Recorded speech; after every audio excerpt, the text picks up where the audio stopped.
Financial education isn't an option, guys. It is a necessity.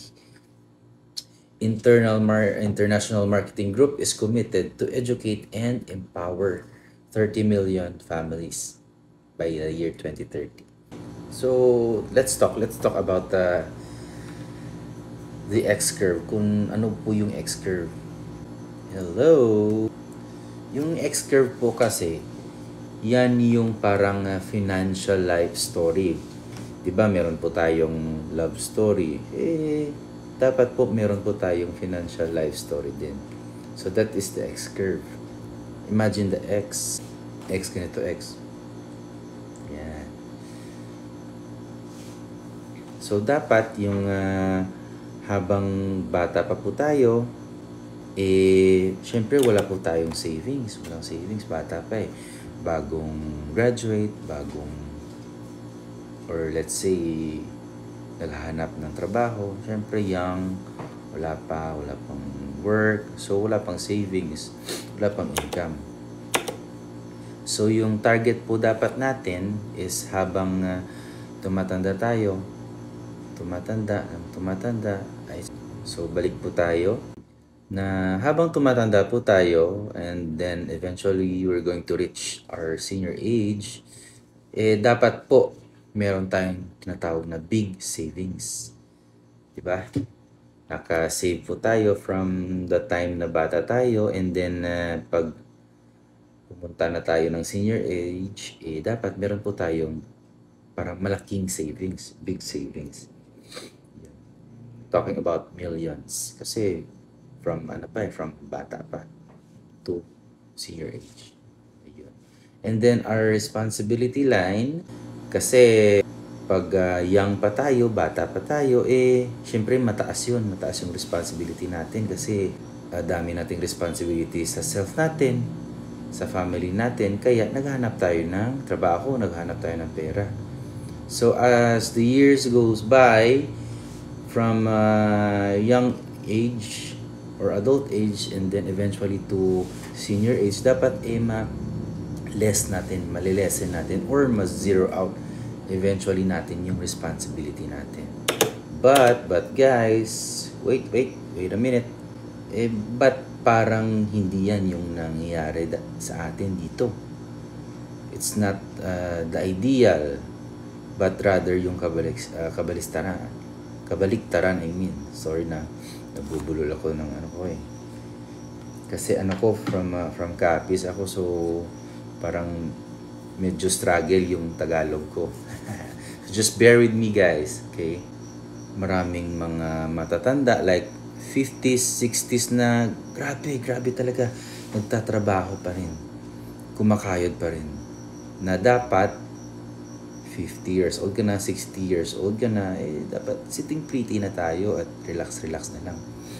Pero that's not the reality, guys, di ba? So bakit kaya marami tayong nakikita sa kalye or sa marketplace, sa tindahan, na mga may edad na, matatanda na, pero nagbibenta pa rin, nagtatrabaho pa rin, kumakayod pa din? Bakit kaya? Because meron po tayong mga factors. Pearl Espin, Ma'am Pearl, akong pera ko bank na ngayon. Noon trabaho ko photographer. 2 work ko. Wow, sige. Ang ano mo, ma'am, ang masipag ka po. Saludo po ako. Duday, di ba po sa ibang bansa kahit matanda na nagtatrabaho pa din sila, sir? Yes. So, yun dapat yung natin, yung iwasan natin kasi matanda na tayo eh. So, may mga times po talaga na ganyan, nakakaawa na, matanda na. Tama po yan, mga 70s, I've heard, or I've seen rather, 70s, nagtatrabaho pa din doon sa States. Yan.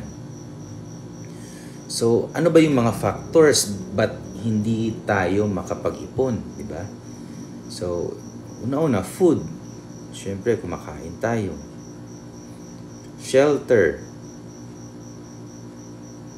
Nagpapatayo tayo ng bahay. Ma'am Duday, babae po ako, sir. Yes, opo. Hi, ma'am. Clothing, bumibili tayo ng damit for protection sa lamig at saka sa init. Education, yun.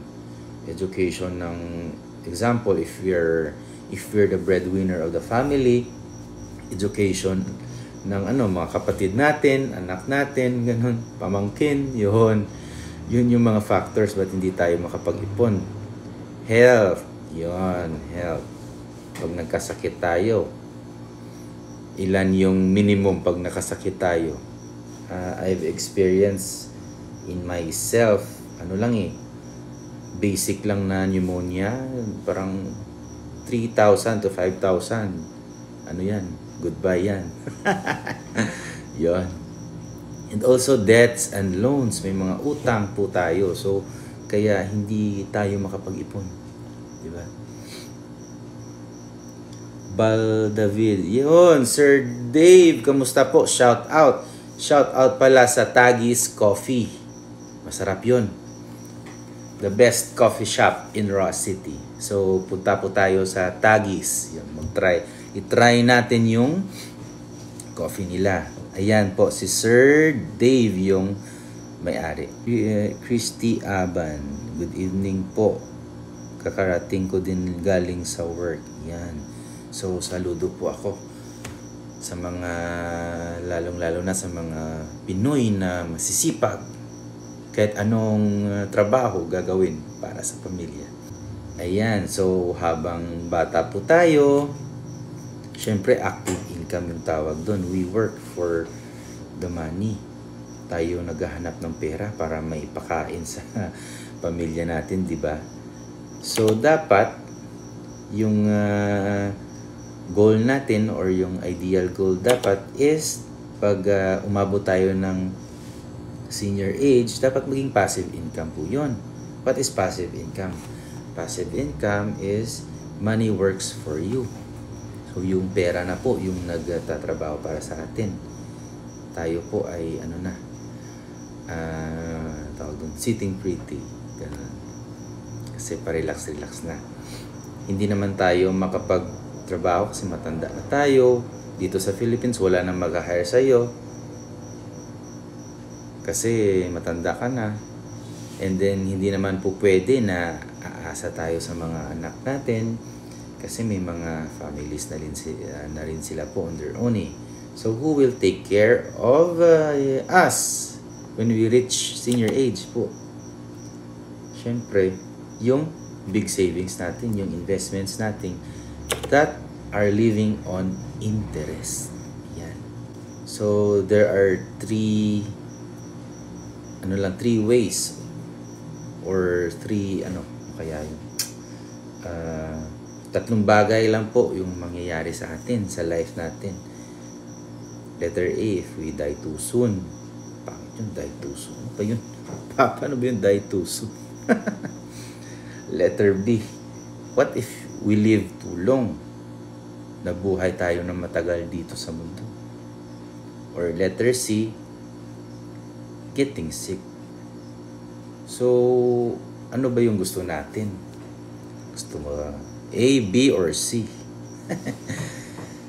Siyempre, B, di ba? We live too long para makapiling natin yung family natin, ma-enjoy pa natin yung life natin. Ayan. Siyempre, B, di ba? Pero, hindi po natin maano yung panahon, hindi natin control. There are times or there are instances that some people, especially the breadwinner, die too soon. So, lungkot. So, paano po if the breadwinner dies too soon? So, dyan po, papasok yung role ni, sino? Insurance. Tama, ni life insurance. Pero mga ka-savers, hindi ko kayo bebentahan or aanhin ng life insurance. I'm just explaining what is the importance of insurance in our life. So, pag may insurance si breadwinner, ayan, syempre po, may instant money yan. may income replacement po na ma-receive si beneficiary. Kung sino man yon, si wife man yon, si anak man yon. Ayan. So, yes, na masakit sa damdamin na nawalan ng ng mahal, pero hanggang doon na lang yan. Hindi na aabot na sumakit pa yung ulo natin kasi walang pera, walang may mag-provide kasi wala na si breadwinner. So ayan, yan po yung role ng insurance. So punta po tayo sa letter B. Yung but if we live too long, mabot tayo ng 70, 80, 90, ganon. So, who will take care of us? So, as what I've said, syempre po, yung savings natin, yung big savings, especially, that lives on interest. Yan, investment, ganon. And then C, getting sick. So, paano yan? Getting sick. Wala pa tayong pera. So, dyan po, papasok si HMO, si healthcare. So have a short-term and long-term healthcare to protect yourself and your family. Yeah. So let's go now to building a solid financial foundation. So ito po guys, listen. Basahin ko lang. Like building a house, alam yan, ka-relate yan yung mga guys, yung mga engineer. Like building a house, you must build it from the ground to up. O, diba guys? Wala namang bahay siguro na mag-uumpisa sa bubong, diba? Or sa pader, diba? Or sa kisame, wala. Kahit kahit bahay kubo nga diba? So, from ground talaga. Hukay pa nga underground Diyan yung foundation sa ilalim ng lupa. So, ganun din guys, ganun din when building a solid financial foundation. Para kahit anong bagyo or bagyo or lindol na ma-experience ng bahay, sturdy pa rin siya. Ganon din sa financial foundation. If may mga financial crisis, may mga financial setbacks, may mga in case of emergency, hindi po tayo mabibigla or mag-crash down kasi solid yung financial foundation natin. Hi Papa, I'm your mama. Hi Mama, Mama Miss Ivy Yang. Shout out. Ayan. So build it right, build it strong. Yung base po is, pinaka-base po ng solid financial foundation natin is healthcare. Bakit healthcare po? Kasi healthcare, health is wealth. Common sense po. Health is wealth. So, dapat po healthy si breadwinner kasi pag nagkasakit, walang trabaho. Pag walang trabaho, walang makain yung family. So, health talaga yung pinaka-base. And then followed by your protection, your life insurance, that in case something might happen to the breadwinner, meron pong income replacement si beneficiary. The next is eliminate debt. Yan. Alam nyo ba yung debt? Yung utang, di ba? So, there are two kinds of debt. Guys, we have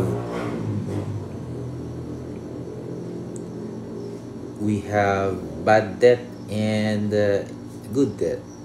Miss Ivy, anong topic po natin, sir? Yon. Ano lang po, ma'am? Basic financial education. Papyaw lang ba? Basic, pinaka-basic.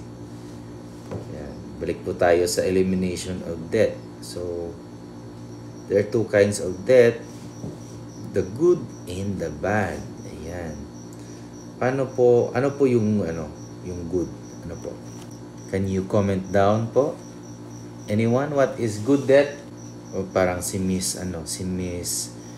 Ivy po yung active. Miss Ivy, meron po kayong idea what is good? So, yung good debt, ito na lang, sabihin ko na lang. Yung good debt is pag nag-utang ka, pero ginamit mo ito pang negosyo. Like, nag-utang po tayo sa bangko, nag-loan po tayo, and then we start up a business, or we've constructed buildings for rentals, ganon, for apartments. Basta po may ROI. That is a good debt. Yung bad debt is, ayan, pag nag-utang tayo, and then, natin, igastos natin sa fiesta, yung uso yan sa probinsya, sa birthday, nangutang tayo for kasal natin, ganon. Nangutang tayo para may panggala-gala tayo. So, yun, that is bad debt. Walang balik, walang ROI. So, paano po tayo paano natin ma-eliminate yung debt? Siyempre po, our main source of income or our main job, hindi po makasustain or not enough po. So, what are we going to do about it? Paano natin ma-eliminate yung utang natin? Faida Saber join. Hi, hello po. Miss Ivy, bad debt, umutang ka for loan. Tama po. Ikaw po ata yung first owner natin sa mami, sa class natin ngayon eh. So, paano ma-eliminate yung debt? Ayan. So, is maghanap po ng other source of income or other sources of income. Hindi lang dalawang sources. Pasobrahin natin para mag-accumulate po tayo ng funds, magtaas po or mag-increase po yung cash flow natin. My grading to sir. ng learnings lang. Hopefully maka-learn ka po and then ma-apply mo sa life mo. Ayan. And speaking of other sources of income or side business, IMG po, International Marketing Group, through me, can help you. Can help you do business and also to educate. IMG is helping everyone to educate financially. So, ganun po. Multiple income tulad ng ginagawa ng mga businessman. Yes, tama po, ma'am. Very correct. So, after we've eliminate debt, wala na po tayong utang. So, syempre may job po tayo. May trabaho po tayo.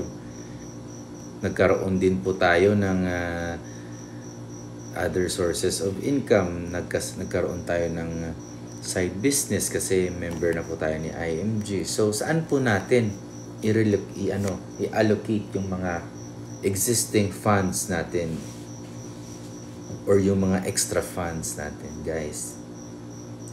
So, syempre, we have to build our emergency fund. Pinaka-importante po yan, emergency fund. What is emergency fund? Emergency fund para in case of emergency nga, the root word emergency. Pag may emergency, may kukunin po tayo. So, Sir Jad, paano po yung emergency fund? How much should we accumulate for the emergency fund? So, emergency fund, tandaan lang po mga ka-savers, is dapat po nasa 6 months. 6 months of your monthly income, total of your monthly income. So example po, if you have 20, if you earn, or if your income is 20,000 pesos a month, that is times 6 months. So dapat po meron po tayong 120,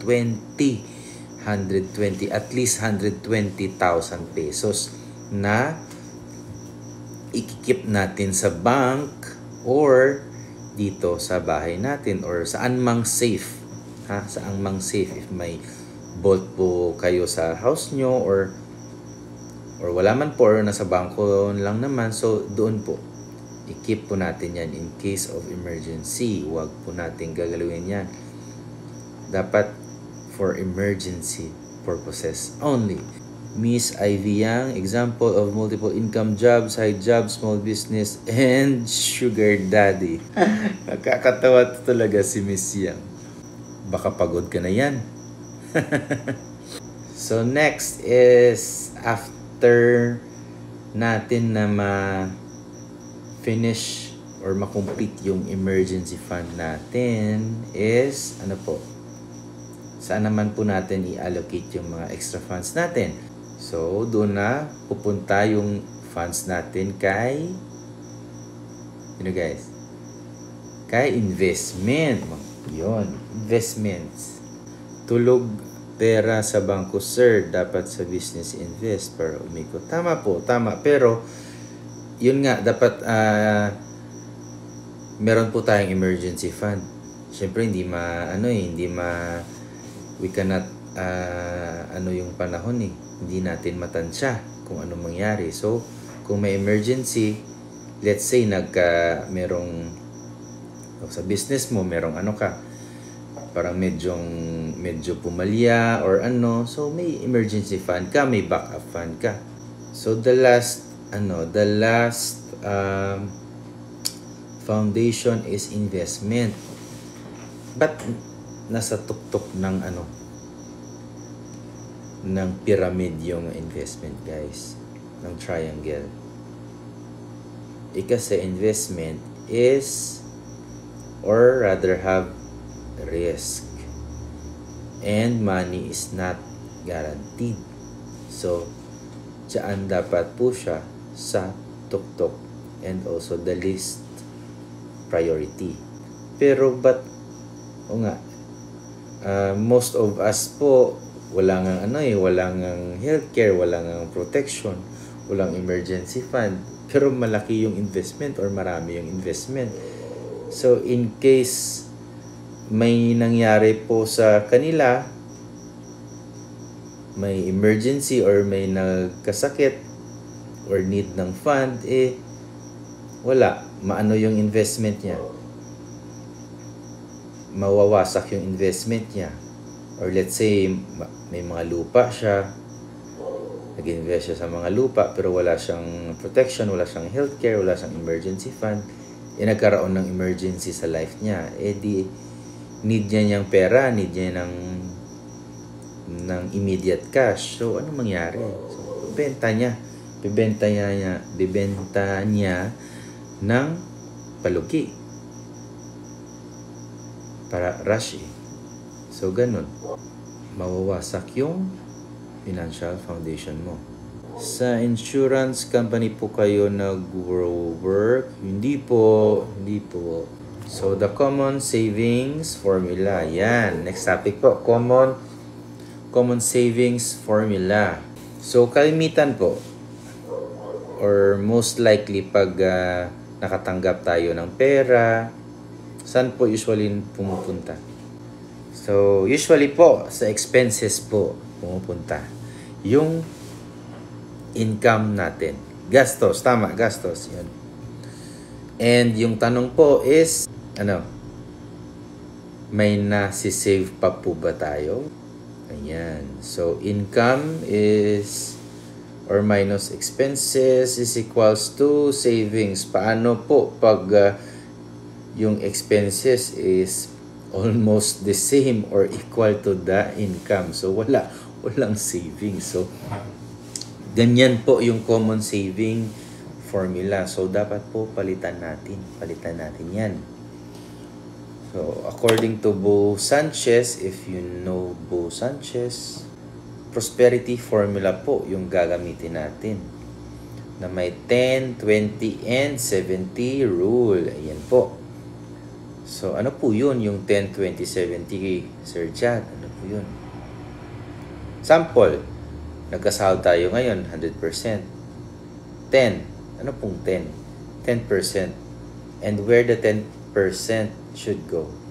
Saan po? Siyempre po sa tithes or charities kasi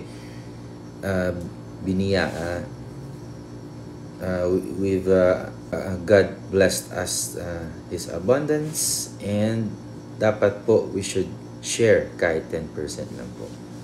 Ayan, kasi give back to the people, give back to the Lord, kasi doble, triple naman yung marireceive natin na biyaya coming from the Lord. Next is your 20%. What is 20%? Dito mapupunta yung savings mo and investments mo. 20% lang. And then, yung 70%, doon na po. Doon na yung lifestyle, yung expenses, yung needs at wants. Doon na. Ayan. So, rule of, next topic po is the rule of 72. So, formula po yan ni Albert Einstein. Hindi po tinuro sa atin yan kung sa school po tayo. Rule of 72. 72 divided by interest rate is equals to the number of years for your money to double. Yun. So, let's solve. How long will it take for your 10,000 pesos to double at 1% per year? 1% per year, example po natin yan, bangko. Pero in truth, hindi 1% yan, nasa 0 point something. 1% yan. We put 1% there para easy to compute lang. So, substitute natin. 72. Remember guys, 72. Constant number natin divided by 1 is equals to 72 years. O, diba? Your 10,000 pesos will double after 72 years. Ang tanong guys, buhay pa ba kayo niyan? Or ilang 72 years yung buhay ng isang tao? Ayan. So, how do we make money work for us, guys? The answer is the magic of compound interest. So, let's say, inilagay natin yung pera natin sa 4% na interest per year. Example po niyan is yung mga time deposits, if you're familiar with that. 72 divided by 4 is equals to 18 years. So, in time deposits, 18 years po bago dumoble yung pera natin. So, example po natin, 29 years old po tayo, 29 years old. Nag-invest po tayo ng 100,000 pesos. So, after 18 years, so that is, you're going to be, if you're 29 years old, then you're going to be 47 years old. So, your 100,000 pesos will turn into 200,000 pesos when you reach the age of 47. And then after 18 years, 65 years old ka na. And then your 200,000 pesos will turn into 400,000 pesos. So that is in the 4% interest or in the time deposits. Ang tanong, okay na ba yan? Or matagal pa rin yung 18 years? Siyempre matagal.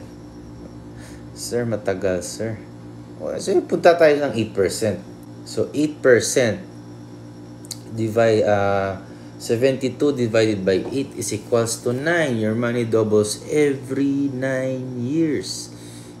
So, ganun pa rin. Age 29. Sample na lang natin. Age 29 tayo. Para bata. 100,000 pesos. And then, after 9 years, magiging 38 years old tayo. maging 200,000 pesos yung pera natin. And then after 9 years, which is we're going to turn to 47, magiging 400,000 pesos. And then until such time nga mag 65 po tayo, meron po tayong 1.6. Yan, 1.6 million. Pero parang matagal pa rin yung 9. Punta tayo ng 12%. Ayan, 12%. 72 divided by 12 is equals to 6 years. Your money doubles every 6 years. So, our library of classes. Ayan, dito sa International Marketing Group. Building a proper and solid financial foundation. Budgeting. Yan. Debt elimination. Credit management. Building your emergency fund. Ayan. Maximizing your retirement. Long-term care planning. Financial planning for executives. Retirement planning. Tax strategies. Types of investments. College education. Preserving your estate. Properly protecting your family. Preparing for employment transition. Yan. So, in International Marketing Group, we are a total financial solution company. So, we offer education. We provide the knowledge. Also, we execute. We provide the platform to execute the knowledge. Also, access to products and benefits, guys. And then we also offer entrepreneurship. Ayan po, entrepreneurship. Hindi po tayo empleyado ng IMG. We are partners of IMG. We are independent brokers po. Ayan. So we provide the best business opportunity. So, paano po natin malalaman or how can we know about this financial education?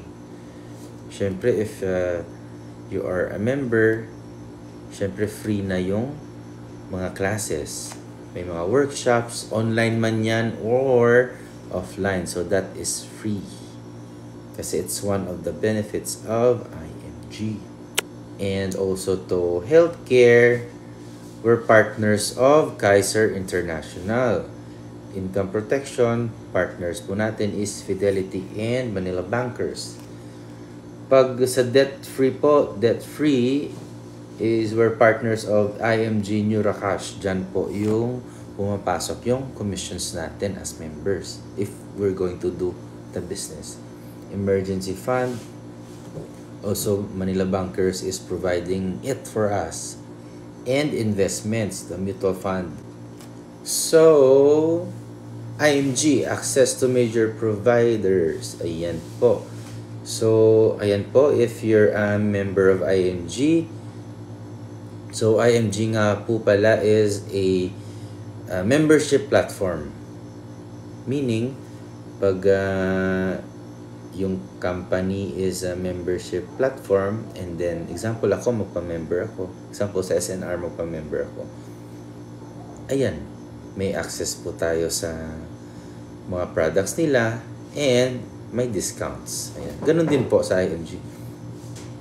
You're going to have an access into different financial products.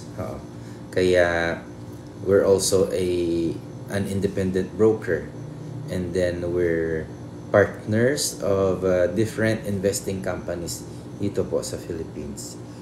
So yun, in healthcare, as what I've said, healthcare, we're partners of Kaiser International. Life insurance, our partners are Manila Bankers Life Assurance and Fidelity Life. Sa investment or sa mutual fund, I think there are 30 plus companies, mutual funds here in the Philippines. And the top 6 in terms of funds and incomes and performance ang pinartner po ni IMG. So, Ramver, Soldivo, Atram, PhilEquity, BPI, FAMI, and Sun Life, they're partners of IFG. So, let's go now to real estate. Real estate, yun, SMDC, partners natin si SM, Ayala Land, and DMCIs. And also, we have general insurance, like your non-life. Example, if magpa-insure kayo ng properties nyo, bahay, buildings, cars, motorcycles, yun. Dito, Kinabolt, Standard Insurance, Mafre, Malayan Insurance, Pioneer. We also have allied services, like yun nga sa yung mga medical center po tayo sa Kaiser, Everest Memorial Services. Yan. Pag may namatay po na mahal natin sa buhay.